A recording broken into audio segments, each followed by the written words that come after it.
Hola, bienvenidos a un nuevo tutorial de Power BI. Hoy, a solicitud de un alumno, les mostraré algo de inteligencia de tiempo, haciendo lo que se llama un week to date, o más bien conocido como un acumulado semanal a la fecha. Power BI tiene muchísimas funciones de agregación de tiempo, tales como year to date, month to date y otras, pero no tiene una función específica para lo que es el week to date. Pero bueno, cuando no existe una función específica, la podemos crear con DAX. Dicho esto, les voy a mostrar cómo construir este week to date o acumulado semanal a la fecha. Primero que todo, uno de los requerimientos fundamentales para hacer inteligencia de tiempo en Power BI es tener una tabla de calendario o también, como se dice, una dimensión de tiempo, que es una tabla que tiene registros día a día y sin ningún intervalo suelto del periodo que voy a utilizar en mi informe, así como se las voy a mostrar ahora. Voy acá y les voy a mostrar mi dimensión de tiempo. Si se fijan, esta es mi tabla de calendario o dimensión de tiempo que tiene una columna índice que tiene los días 1 a 1 y no falta ninguno, ¿ya? Específicamente estoy cubriendo el intervalo de fechas de mi informe. Así es como tiene que ser una tabla de calendario, ¿ya? Por otro lado, tengo mi informe. Este informe está hecho con una visualización en donde tengo el año con su número, el nombre del mes, el día del mes, aquí el día de la semana correspondiente a esa fecha, y había puesto una medida que se llama total ventas, que me va sumando la cantidad en dinero de lo que vendí día a día. Pues bien, lo que yo quiero hacer es hacer un acumulado a la semana, es decir, que comience desde el día lunes, vaya sumando lo del lunes más el martes y así sucesivamente hasta llegar al domingo. Y cuando comience el siguiente lunes, reinicie la operación matemática y vaya acumulando siempre a la fecha. ¿Cómo hacemos esto? Primero que todo, tenemos que definir cuándo comienza nuestra semana. Hay países que la semana comienza en domingo, hay otras que comienza el lunes. Bueno, nosotros vamos a definir que nuestra semana comienza el día lunes, pero debo indicarlo. ¿Cómo lo hago? Primero que todo, voy a agregar una nueva medida. ¿Y qué va a hacer esta nueva medida?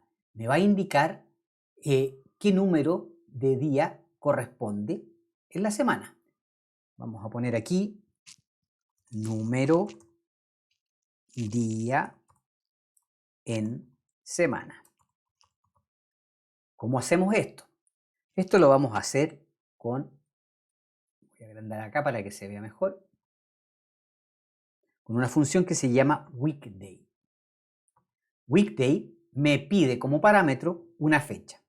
Voy a ocupar siempre la última fecha que no viene en blanco de mi tabla de calendario. ¿Se recuerdan que mi tabla de calendario tenía una columna índice que tenía las fechas una a una, que se llama dateKey?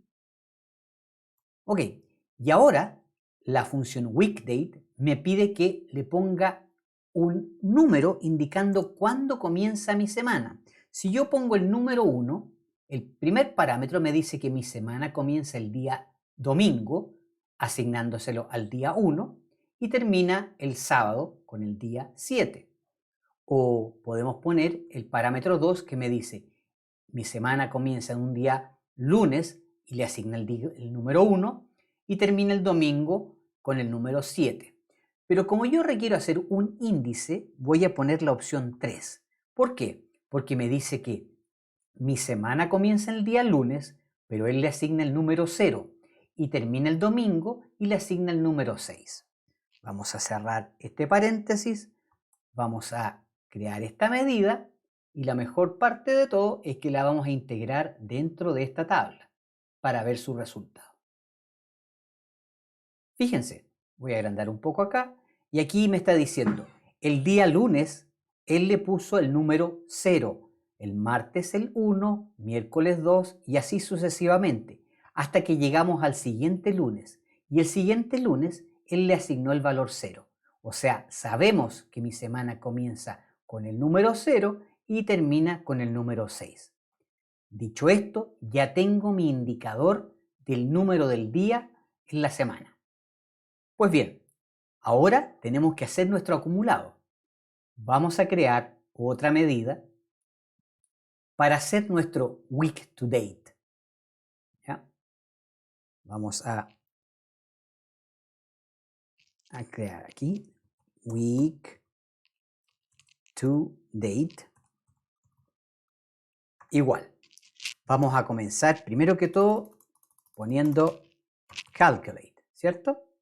Calculate y vamos a poner la expresión que queremos evaluar. Nosotros queremos usar el total de ventas. Entonces ponemos la medida que habíamos hecho anteriormente de la tabla que se llama total ventas, ¿cierto? Ahí tengo mi parámetro de la expresión. Después tengo que definir el intervalo de fechas en donde él debe sacar esto. Para esto ocupo una función que se llama datesBetween, que me devuelve un conjunto de fechas entre una fecha inicial y una fecha final. Pues bien, primero que todo tengo que comenzar diciendo cuál es mi fecha inicial. Bueno, datesBetween me pide primero que todo dónde está mi columna de fechas. Entonces le voy a poner dateKey, punto y coma. Ahora voy a definir mi fecha inicial y esa la voy a hacer a través de lo siguiente. Como quiero agregar una fecha inicial, voy a usar una función que se llama dateAdd, que me permite agregar una fecha. Y esa fecha la voy a agregar basada en mi tabla de calendario, con el last date, ¿cierto? dateKey, ¿cierto? Cierro el paréntesis. ¿Ok? Y ahora le tengo que decir que me entregue esa fecha con un intervalo. Yo siempre quiero que se guíe de acuerdo a ese numerito que nosotros hicimos con la primera medida, que me decía que el 0 era lunes y el 6 era domingo. Entonces le digo menos 1 por... ¿Se acuerdan de la medida que hicimos para contar los días? Ponemos aquí número día en semana. ¿Ok? Punto y coma, y le pedimos que nos devuelva este intervalo en días. Para eso ponemos la opción day. Cerramos acá y con esto ya tenemos nuestra fecha inicial. Ahora tenemos que definir nuestra fecha final. Y nuestra fecha final va a ser también con un last date, ¿cierto? La última fecha no en blanco, ¿ya? De nuestra tabla de calendario, dateKey. ¿Ok? Cerramos el paréntesis de acá, de esta función. Después cerramos el del datesBetween. Y después de eso cerramos nuestro calculate. ¿Ok? Aquí tenemos nuestra medida. Tenemos el total de ventas. Tenemos el intervalo de fechas. Hecho esto, ponemos OK. La vamos a formatear para que se vea un poquito más decente. Y ahora la vamos a aplicar dentro de la visualización. Voy a pescarla, la voy a arrastrar y la voy a poner acá. Y quiero que se fijen en lo siguiente. El día lunes, 1 de enero, yo vendí 398.700. El martes, 58.650. Y con eso él me está acumulando un valor de 457. Fíjense cómo va acumulando día por día de lunes a domingo. Pero cuando comienza el siguiente lunes, él reinicia y comienza con el primer valor correspondiente al día lunes. Eso es el week to date o acumulado semanal a la fecha. Lógicamente, esta medida que use yo como parámetro para crear el número del día de la semana es opcional, la creé, la puedo sacar de la visualización y así queda mucho más agradable a la vista, me informa y mucho más entendible. Espero que les haya gustado este video, disfrútenlo, compártanlo. Si les gustó, coméntenlo, pídanme las cosas que ustedes necesiten y en la medida que puedo las voy a ir agregando en los videos. Cuídense mucho, que tengan una linda semana y gracias por visitar mi canal. Que tengan buen día. Chao.